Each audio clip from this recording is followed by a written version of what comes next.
Hi all, hi, welcome to Simply Filmy. അപ്പം നമ്മൾ ഇന്ന് രണ്ടാമത്തെ റിവ്യൂ ആയിട്ട് വന്നിരിക്കുകയാണ്. നരിവേട്ട കിടിലം പടം. ഭയങ്കരമായിട്ട് ഇഷ്ടപ്പെട്ട പടം. ഒരു മസ്റ്റ് വാച്ച് തിയേറ്റർ എക്സ്പീരിയൻസ് ആയിരുന്നു.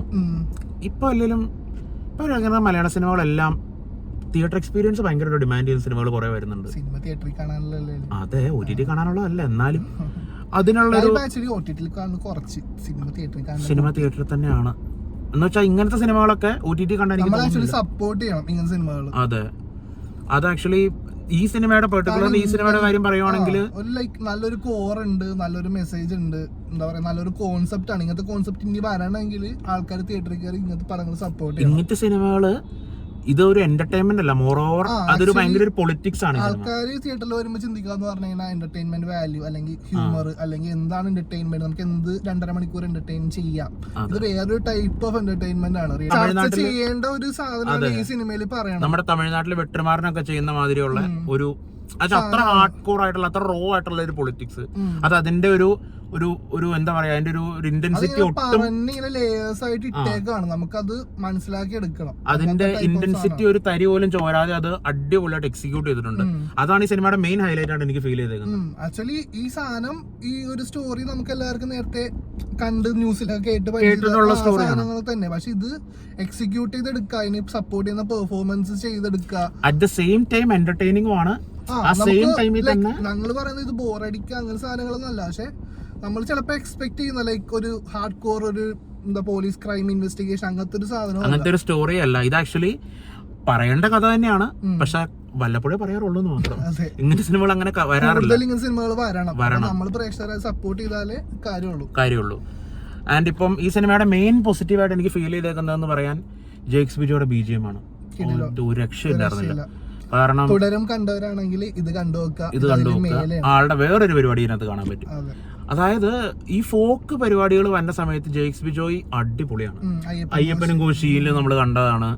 ഇതിലേക്ക് വരുമ്പോ അത് അതിന്റെ ഒരു എക്സ്ട്രീം വേർഷനിലേക്ക് വന്നിട്ടുണ്ട്. ഈ ഫോക്ക് ടൈപ്പ് ഓഫ് പാട്ടുകളും അങ്ങനത്തെ ചില BGM പാട്ട് അതും ഓക്കെയാണ്. പക്ഷെ ഇതില് എനിക്ക് ക്ലൈമാക്സ് പോർഷനിൽ ഒരു 2 ഷോട്ടില് ഒരു സാധനം താത്തി പിടിച്ചിട്ടുണ്ട്. അടിപൊളിയായിരുന്നു. Theatre experience കിട്ടില്ലായിരുന്നു. മെയിൻ ആയിട്ട് നല്ല സൗണ്ട് ഉള്ള തിയേറ്ററിൽ കാണാൻ, നല്ല വിഷ്വൽ ഓഡിയോ ക്വാളിറ്റി ഉള്ള തിയേറ്റേഴ്സിൽ കാണുവാണെങ്കിൽ നല്ലൊരു PVR-ലാണ് കണ്ടത്. ഡോൾബി അറ്റ്മോസിലായിരുന്നു. നല്ലൊരു അടിപൊളി എക്സ്പീരിയൻസ് തന്നെയായിരുന്നു. പിന്നെ പടത്തില് മെയിൻ ആയിട്ട് എനിക്ക് പോസിറ്റീവായിട്ട് പറയാനുള്ളത് ടോവിനോയുടെ പെർഫോമൻസ് ആണ്. ഇത് ഔട്ട് ആൻഡ് ഔട്ട് ടോവിനോ കൊണ്ടുപോയി പോകണം. അതായത് ഇപ്പൊ നമ്മള് ഫസ്റ്റ് ഹാഫിൽ കാണുന്ന ടോവിനോ എന്ന് പറഞ്ഞാൽ പുള്ളി ഇങ്ങനെ ഒരു normal typical boy next door ക്യാരക്ടറാണ് പുള്ളി. പക്ഷെ സെക്കൻഡ് ഹാഫിലേക്ക് വരുമ്പോ പുള്ളി വേറൊരു ടൈപ്പ്, അതായത് ഒരു താല്പര്യമില്ലാത്ത ജോലി ചെയ്യുന്നു. ഫോഴ്സ്ഫുള്ളി ഒരു കാര്യം ചെയ്യേണ്ടി വരുവാണ് പുള്ളി. അതിൽ നടക്കുന്ന ഒരു ട്രാൻസ്ഫോർമേഷൻ അതിന് കഴിഞ്ഞ് ക്ലൈമാക്സിൽ എത്തിക്കുമ്പോഴത്തേക്ക് ടോവിനോ എവിടെയാണ് ശരിക്കും ഫീൽ ആവുന്നത്. അന്ന് ഈ പറഞ്ഞ ഒരു താല്പര്യമില്ലാത്ത ഒരു കാര്യം ചെയ്തുകൊണ്ടിരിക്കുമ്പോഴുള്ള ആളുടെ ഒരു ഫ്രസ്ട്രേഷനും അതുകൊണ്ട് ആള് ചെയ്യുന്ന ചില കാര്യങ്ങളും അവിടെ എസ്കേപ്പ് ചെയ്ത് പോകണം അല്ലെങ്കിൽ എങ്ങനെയെങ്കിലും വീട്ടിലെത്തണം അങ്ങനെയൊക്കെ ചിന്തിക്കുന്ന ഒരാളുടെ ഫ്രസ്ട്രേഷൻ നമുക്ക് ആ ഒരു ഭയങ്കര കൺവിൻസിംഗ് ആയിട്ട് ആ ഫേഷ്യൽ എക്സ്പ്രഷൻസിൽ നമുക്ക് മനസ്സിലാവും. ഭയങ്കര കൺവിൻസിംഗ് ആയിട്ട് 1-2 ലൈക്ക് ഫസ്റ്റ് ടോവിനോന്റെ ഒരു ഹൈ ഷോട്ട് ഉണ്ട്. അതായത് ഹൈ ഷോട്ടിലൂടെ ട്രാൻസിഷൻ കാണിച്ചിട്ടാണ് ബാക്ക് സ്റ്റോറി, പിന്നെ അതിനുശേഷം പിന്നെയും ഫ്രണ്ട് സ്റ്റോറി അങ്ങനെ കാണിക്കാം. അത് നല്ലൊരു എന്താ പറയാ, നല്ല രസമായിട്ട് ചെയ്തത് തോന്നി. ഈ ഹൈ ഷോട്ട് കണ്ടപ്പോ ആക്ച്വലി എനിക്ക് ദൃശ്യം ഓർമ്മ. ദൃശ്യത്തിൽ മോഹൻലാൽ, പക്ഷെ അത് വേറൊരു ഇതൊരു ഇന്റൻസ് ഹൈ ഷോട്ടാണ്. നമുക്ക് ഫസ്റ്റ് ടോവിനോട് കാണിക്കുമ്പോഴത്തേക്കും കഥ എന്താണെന്ന് നമുക്ക് അറിയില്ല. അവിടെ ഒരു ഇന്റൻസ് ഹൈ ഷോട്ട് കാണിച്ചിട്ട് പിന്നെ ബാക്ക് സ്റ്റോറിയിലേക്ക് പോകുന്നത്. അതിനുശേഷം അവസാനത്തെ സാധനം പിന്നെ റിട്ടേൺ വരുമ്പോഴത്തേക്കും പിന്നെ അതുപോലെ ഹൈ ഷോട്ട് ഉണ്ട്. അപ്പൊ എക്സ്പ്രഷൻസും ബോഡി ലാംഗ്വേജും പിന്നെ എന്താ പറയാ, അതെല്ലാം കംപ്ലീറ്റ്ലി ഡിഫറെന്റ് ആവുകയാണ്. പിന്നെ എനിക്ക് ഇതിനകത്ത് ഒരു തരത്തിലും എനിക്ക് അതായത് വിട്ടുപോകരുതെന്ന് താല്പര്യം ഉണ്ടായിരുന്ന 1-2 ക്യാരക്ടേഴ്സ് ഉണ്ട്. ആര്യ സലീം എന്ന് പറഞ്ഞിട്ടുള്ള ആക്ട്രസ് ഉണ്ട്. ആള് നമ്മള് മറ്റേ നമ്മുടെ ഇതിൽ കണ്ടിട്ടുണ്ടായിരുന്നു, ഇതിന് തൊട്ട് മുന്നൽ മുരളി സിനിമയിൽ കണ്ടിട്ടുണ്ടായിരുന്നു. ടോവിനോടെ ചേച്ചിയായിട്ട് അഭിനയിച്ച ക്യാരക്ടർ. അയ്യോ, അത് ആ ചേച്ചി ഇതിൽ കിടിലൻ പെർഫോമൻസ് ആയിരുന്നു. പിന്നെ മറ്റേ അതുപോലെ തന്നെ നമ്മുടെ തമിഴ് ആക്ടർ ചേരൻ എന്നുള്ള ആക്ടർ, ആ ആക്ടറുണ്ട്.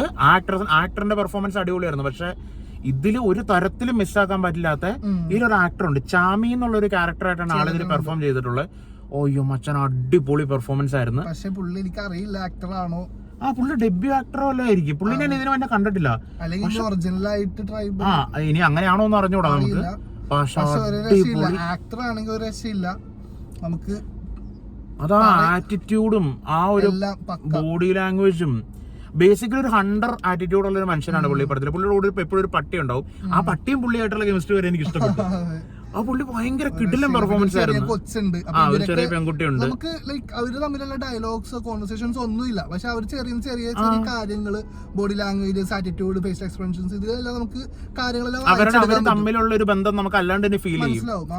ഭയങ്കര രസമായിട്ട് രീതിയിലാണ് ആ ഒരു പ്ലോട്ട് അവിടെ മെയിൻറ്റെയിൻ ചെയ്ത് പോകുന്നത്. നല്ല രസമായിട്ട് അവർ ആ ക്യാരക്ടേഴ്സ് സംസാരിക്കാന്ന് പറയുന്നത് ഈ പറയുന്ന പുള്ളിക്കാരിയാണ്. അവരാണ് അവരുടെ ലീഡർ പോലെ. ആര്യ സലീം എന്നുള്ള ക്യാരക്ടറാണ് അവരുടെ ഒരു ട്രൈബ് ലീഡർ ആയിട്ടാണ് ആളവിടെ ഉള്ളത്.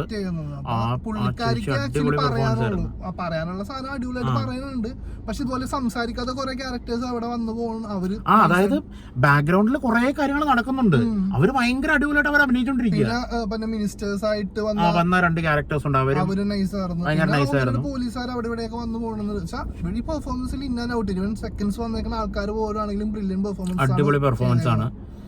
പിന്നെ മെയിൻ ആയിട്ട് പറയാനുള്ള സുരാജിന്റെ പെർഫോമൻസ് അടിപൊളിയായിട്ട് എനിക്ക്, കാരണം പുള്ളിക്ക് അത്ര ചാലഞ്ചിങ് ആയിട്ടുള്ള ക്യാരക്ടർ, ചാലഞ്ചിങ് അല്ല, ഒരു കേക്ക് വാക്ക് ആണ് സാധനം. ആൾക്കത് ഈസിയാണ്, പക്ഷെ സാധനമൊന്നും അല്ല, പക്ഷെ സിമ്പിൾ ആയിട്ട് അതൊന്നും ഉള്ളി അങ്ങ് ചെയ്തു വെച്ചത് ഭയങ്കര അടിപൊളി പെർഫോമൻസ് ആയിരുന്നു. പിന്നെ മെയിൻ ആയിട്ട് പറയാനുള്ള എന്താണെന്ന് വെച്ച് കഴിഞ്ഞാൽ ചേരൻ എന്നുള്ള ആ പറഞ്ഞ ആക്ടർ, ആളെ മലയാളത്തിൽ അങ്ങനെ കണ്ടിട്ടില്ല, തമിഴിലാണ് 1-2 സിനിമ കണ്ടിട്ടുണ്ട്. അത് നല്ല പെർഫോമൻസ് ആയിരുന്നു. ആളാക്ച്വലി ഒരു തമിഴ് ടച്ചുള്ള ക്യാരക്ടറാണ് ചെയ്തേക്കുന്നത്. നല്ലൊരു പെർഫോമൻസ് ആയിരുന്നു കക്ഷി. പിന്നെ മെയിൻ ആയിട്ട് പറയാനുള്ളത് എനിക്ക് ഈ പറഞ്ഞ ജെയ്ക്സ് ബിജോയുടെ BGM അപ്പാർട്ട് അതിനല്ലാണ്ട് വേറെ പറയാനുള്ളത് എഡിറ്റിംഗ് ആണ്. എഡിറ്റിംഗ് എന്ന് വെച്ചാൽ സീൻസ് നമുക്ക് ഒരു സീനിൽ പോലും അങ്ങ് ബോറടിച്ചില്ല. അതുപോലെ ഞാൻ പറഞ്ഞ ട്രാൻസിഷൻസ് ഒക്കെ നല്ലോണം വർക്ക് ചെയ്തിട്ടുണ്ട്. ആക്ച്വലി എഡിറ്റ് ചെയ്തത് ഷമീർ മുഹമ്മദ് ആണ്. ആള് പിന്നെ ഒരു ക്ലാസ് ആണ്, അറിയാം. പുള്ളിയുടെ പടങ്ങളൊക്കെ പുള്ളിയുടെ ഏരിയ അടിപൊളിയായിരിക്കും. ഷോട്ട് തന്നെ ഇത് ആക്ച്വലി ഈ സ്റ്റോറി നടക്കുന്നത് 2003 നവംബർ ആ ഒരു കാലഘട്ടത്തിലാണ് നടക്കുന്നത്. ഫസ്റ്റ് ഒരു ബസ് ഷോട്ടാണ് കാണിക്കുന്നത്, കുറച്ച് പോലീസ് ഓഫീസേഴ്സ് ചേസ് ചെയ്യണം, ടോവിനോട് ചേസ് ചെയ്യണ പോലത്തെ സീനാണ് കാണിക്കുന്നത്.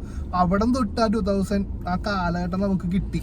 അത് നേരെ അത് ഇതേമാതിരി അവരത് കറക്റ്റ് ആയിട്ട് എസ്റ്റാബ്ലിഷ് ചെയ്തിട്ടുണ്ട്. കിട്ടല്ല നമുക്കൊരു 2000 കാലഘട്ടം നമുക്ക് എങ്ങനെയായിരിക്കും ഡേ ലൈറ്റ്, എങ്ങനെയായിരിക്കും ബസ്, എങ്ങനെയായിരിക്കും അതായത് ഒരു ലൈറ്റിംഗ്, കളർ ഗ്രേഡിംഗ് ആണെങ്കിലും നമുക്ക് മൊത്തത്തിൽ ആ ഒരു പഴയ കാലത്തിന്റെ ഒരു വൈബ്സ് എല്ലാം കിട്ടുന്നുണ്ടായിരുന്നു. അതർവൈസ് നല്ലതായിരുന്നു. കോസ്റ്റ്യൂംസ് ആണെങ്കിലും ഈവൻ ടോവിനോയുടെ ലുക്ക് ചേഞ്ചസ് ആണെങ്കിലും ഫസ്റ്റ് ടോവിനോ വരുമ്പോഴത്തേക്ക് ഒരു നോർമൽ, ഇവൻ പറഞ്ഞ പോലെ ഒരു ബോയ് നെക്സ്റ്റ് ഡോർ ക്യാരക്ടറാണ്, അപ്പത്തേക്ക് നോർമൽ ഒരു ഹെയർ സ്റ്റൈൽ. പിന്നെ അതിനുശേഷം പോലീസ് ട്രെയിനിങ് അങ്ങനെ കാര്യങ്ങളിലേക്ക് ചെല്ലുമ്പോഴത്തേക്കും ഓരോ ലുക്ക് ആ സമയത്തുള്ള ടോവിനോയുടെ ഈ പോലീസ് ക്യാരക്ടർ ആയിട്ടുള്ള ആ സമയത്ത് ടോവിനോയുടെ ഫേസിൽ തന്നെ ആ എക്സ്പ്രഷൻ ഉണ്ട്. അയാളുടെ റെസ്റ്റിംഗ് ഫേസിൽ പോലും ആ എക്സ്പ്രഷൻ വരും, ആ ഫ്രസ്ട്രേഷൻ വരും. മേക്കപ്പും ബാക്കി കാര്യങ്ങളെല്ലാം വരുമ്പോഴത്തേക്കും പിന്നെ അറിയാലോ ടോവിനോ ആണ് പൊളിച്ചടുക്കി, അടിപൊളിയായിട്ട് ചെയ്തിട്ടുണ്ട്. രക്ഷയില്ല. എനിക്ക് തോന്നുന്നു ഈ ടോവിനോയുടെ ബെസ്റ്റ് പെർഫോമൻസ് ആണെന്ന്. ഇതുവരെയുള്ള ബെസ്റ്റ് ആയിട്ട് തന്നെ എനിക്ക് തോന്നുന്നു. എനിക്ക് തല്ലുവാല കണ്ടപ്പോഴത്തേക്കും ഇതിനും മേലെ ടോവിനോക്ക് ചെയ്യാനില്ല, പക്ഷെ ഇങ്ങനത്തെ ഒരു ക്യാരക്ടർ കിട്ടിക്കഴിഞ്ഞാൽ നൈസ് ആണൊന്നും പറയാനില്ല. പിന്നെ നമ്മൾ മെയിൻ ആയിട്ടുള്ള ആളുടെ പേര് പറഞ്ഞില്ല, അനുരാജ് മനോഹർ ആണ് ഈ സിനിമ എഴുതി ഡയറക്ട് ചെയ്തേക്കുന്നത്. ആളുടെ സിനിമ ഇതിന് മുന്നത്തെ സിനിമയും എനിക്ക് ആക്ച്വലി ഇഷ്ടമായിരുന്നു. ഞാൻ തിയേറ്ററിൽ പോയി കണ്ടിട്ടില്ല, ഞാൻ OTT-ലാണ് കണ്ടത്. അത് ഇഷ്കെന്നുണ്ടല്ലോ പടമായിരുന്നു. നമ്മുടെ ഷെയ്ൻ ആ ഒരു ഇതുള്ളത്, ഷെയ്നിക്കും പിന്നെ ഷൈൻ ടോൺ ചാക്കോയും ആ പടവും അടിപൊളിയായിരുന്നു. പക്ഷെ ആ പടത്തിൽ നിന്ന് ഇതിലോട്ട് വരുമ്പോഴേക്കും സംസാരിക്കുന്ന ടോപ്പിക്സ് എന്ന് പറഞ്ഞു കഴിഞ്ഞാൽ കിടിലൻ ടോപ്പിക്സ്. അന്നാണെങ്കിലും നല്ല അടിപൊളി ടോപ്പിക്, പറയേണ്ട ടോപ്പിക്കാ. ചുമ്മാ വെറുതെ പൊളിറ്റിക്സ് എന്നും പറഞ്ഞ് വെറുതെ മെല്ലോ ഡ്രാമ കാണിക്കല്ല, അങ്ങനത്തെ പൊളിറ്റിക്സ് പറയേണ്ട ആൾക്കാർക്ക് സംസാരിക്കേണ്ട ടോപ്പിക്സ് ആൾക്കാരിലേക്ക് എത്തിക്കുക, കൺവേ ചെയ്യുക. അതാണ് ആ പടത്തിന്റെ കാര്യത്തിൽ നോക്കിയാലും ഈ പടത്തിന്റെ കാര്യത്തിൽ നോക്കിയാലും പറയേണ്ട പൊളിറ്റിക്സ് സ്ട്രോങ് ആയിട്ട് പറയുന്നുണ്ട്. The same time entertainment value ഉണ്ട്. നമുക്ക് ഒട്ടും ബോറടിക്കാത്ത ലൈക്ക് അങ്ങനത്തെ രീതിയിലാണ് DOPസും ഫ്രെയിംസ് എല്ലാം പോകുന്നത്. അതെ, ആ കാടിന്റെ ഒരു സാധനം കാണിക്കുമ്പോ ഒരു കളർ ടോൺ ഒക്കെ ചേഞ്ച് ആവുന്നുണ്ട്. ആലപ്പുഴ കാണിക്കുമ്പോ വേറൊരു രീതിയിലൊക്കെ. ലൊക്കേഷൻസ് ഒരു രക്ഷയില്ല. മെയിൻ ആയിട്ട് ആലപ്പുഴയിലും വയനാട്ടിലേക്കുമാണ് കഥ ഷിഫ്റ്റ് ആവുന്നത്. എനിക്ക് വയനാട് പ്രത്യേകിച്ച് അടിപൊളിയായിട്ട് അവരത് ക്യാപ്ചർ ചെയ്തിട്ടുണ്ട്. കാടിന്റെ ഒരു ഭീകരതയും പിന്നെ അതേമാതിരി ഈ പറഞ്ഞ ഈ ആദിവാസി ഗോത്ര വിഭാഗങ്ങളുടെ അവരുടെ ഒരു കഷ്ടപ്പാടും അതെല്ലാം വിഷ്വലി നമുക്കത് കറക്റ്റ് ആയിട്ട് കൺവേ ചെയ്യാൻ ഇതിന്റെ ഡയറക്ടർക്കും DOPക്കും സാധിച്ചിട്ടുണ്ട്. അത് ആക്ച്വലി ഒരു പോസിറ്റീവാണ്. നമുക്ക് വരെ തോന്നും, അതായത് ഓക്കെ നമ്മളൊക്കെ എന്തോരും പ്രിവിലേജ്ഡ് ആണ് എന്നുള്ള കേസ് നമുക്ക് ഫീൽ ചെയ്യും തിയേറ്ററിൽ. ക്ലൈമാക്സിന്റെ ആ ഒരു പോർഷൻസ് ആ ലൈക്ക് ആ ഒരു ക്ലൈമാക്സിലേക്ക് എത്തുന്നതിന് മുമ്പുള്ള ഒരു പോർഷൻ ഉണ്ട്, ഒരു മേജർ സീക്വൻസ് ഉണ്ട്. ആ സീക്വൻസ് ആക്ച്വലി അത് ഷൂട്ട് ചെയ്തേക്കുന്ന രീതിയാണെങ്കിലും ഭയങ്കര അടിപൊളിയാണ്. അത് ആക്ച്വലി തിയേറ്റർ എക്സ്പീരിയൻസ് ചെയ്യേണ്ട ഒരു സിനിമ തന്നെയാണ്. മസ്റ്റ് വാച്ച് തിയേറ്റർ എക്സ്പീരിയൻസ് ആണ്. തിയേറ്റർ എക്സ്പീരിയൻസ് മസ്റ്റ് ആണ്. അത് എത്രയും നല്ല ക്വാളിറ്റി,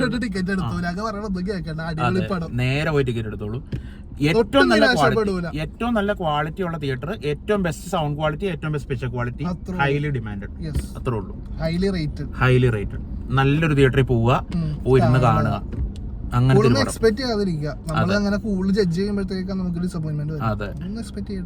അപ്പം thank you so much for watching.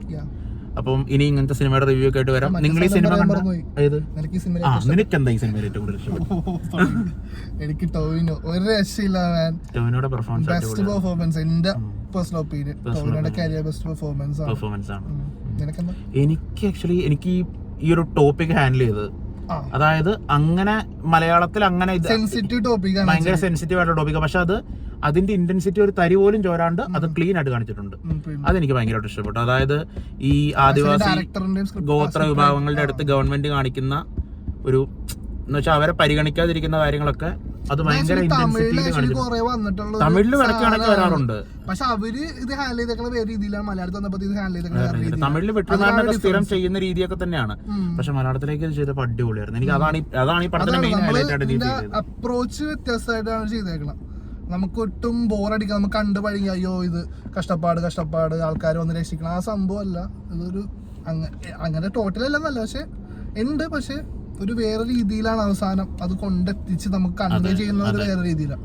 അതിനൊരു ഡയറക്ടറിന് ഒരു ബിഗ് അപ്ലോസ്. അപ്പം നിങ്ങൾ സിനിമ തിയേറ്ററിൽ കണ്ട ആളാണെങ്കിൽ ഇതിന്റെ വീഡിയോയുടെ താഴത്തെ ഒരു കമന്റ് ആയിട്ട് പോസ്റ്റ് ചെയ്യുക. Thank you so much for watching this video. അപ്പം വീഡിയോ ഇഷ്ടപ്പെട്ട ലൈക്ക് ചെയ്യുക, കമന്റ് ചെയ്യുക, സബ്സ്ക്രൈബ് ചെയ്യുക, നമ്മളെ സപ്പോർട്ട് ചെയ്യുക. Thank you. ബൈ.